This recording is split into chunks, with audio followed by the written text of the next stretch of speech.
It was a late night last night. I paid the taxi and stumbled back into the apartment, trying to be quiet, but somehow managing to bang into damn near everything. Cringing at each thing I knocked over, I groped my way through the dark into my bedroom. It must have been 2, maybe 3 in the morning by this point. The bar was closed, that was for damn sure. I stripped down to my boxers and tried to crawl into bed as stealthily as I could. My girlfriend would definitely be pissed off at me getting home at this ungodly hour. She didn't stir, the blanket rising and falling slowly with her resting breaths. I slunk down into the pillows, eyes droopy and breaths heavy. I was nearly passed out before I even touched the cool, silky sheets. I could feel the room spinning away into a dream when my phone began vibrating. Groggily, I rolled to the side of the bed, reaching for the rumbling hums. I looked at the screen.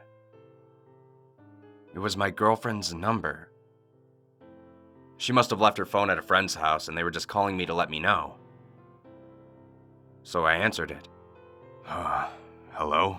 I slurred. Hey babe, I just got home. Could you help me bring in the laundry? What? That was my girlfriend's voice, but I snapped my head to the huddled body lying next to me. My mind spewed infinite scenarios of what unimaginable horror awaited me under those sheets. My stomach in my throat, eyes wide with terror, I grabbed a handful of blanket and snatched it away from what it covered. She moaned into consciousness and stared at me, confused. I shined my phone onto her face to see if she was some sunken-eyed specter. No. She was just really pissed off. She saw me lying there, eyes wide and mouth open stupidly. What the hell? Are you drunk? Go to sleep. She seethed and smacked me with a pillow. She kicked my side a few times, grumbled some obscenities, and flipped over towards the wall. Yep, that was definitely my girlfriend. I must have hung up the phone because it began vibrating in my hand again. I jumped a bit, my nerves still a bit frayed. It was her number again.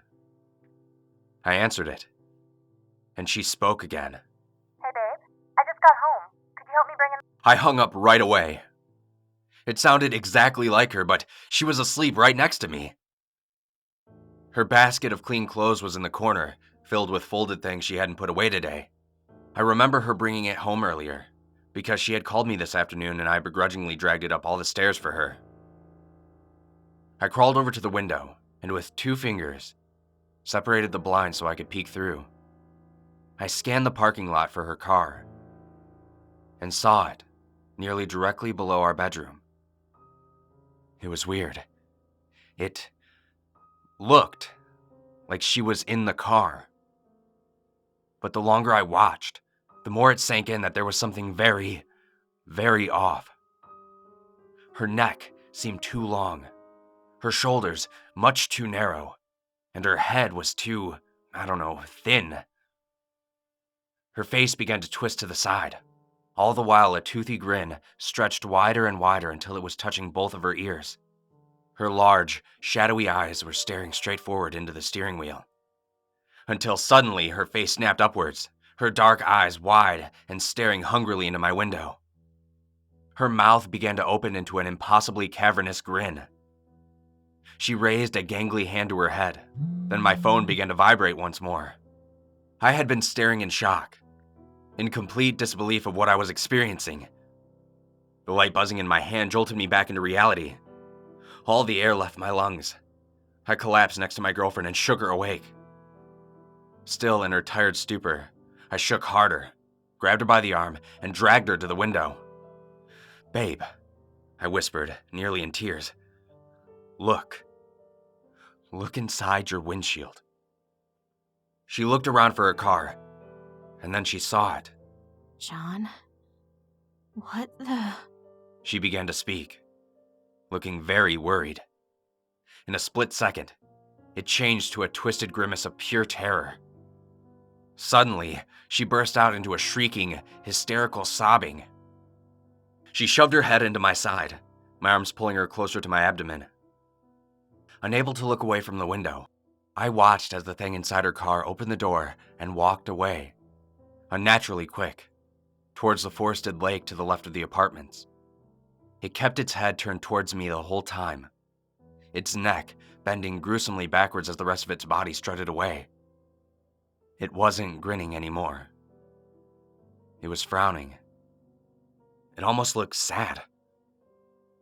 We must have tired ourselves out from all those surges of adrenaline-fueled fear because right after it had walked away, I remember waking up in the daytime. My girlfriend was still entangled in my arms. Both of us slumped towards each other like the letter A. I checked my phone to see what time it was, and saw that I had 16 missed calls, all between the time of 1 a.m. and 7 a.m. this morning. We hadn't tried calling each other since yesterday afternoon, before all this happened. I had no idea how her phone had been used like that, as it was plugged in next to her all night. There weren't any outgoing calls from her phone to mine. What's weirder, though, is that when she checked her phone, she also had 18 missed calls, but from my number. Each one, same as mine, was made between the time of 1 and 7 a.m.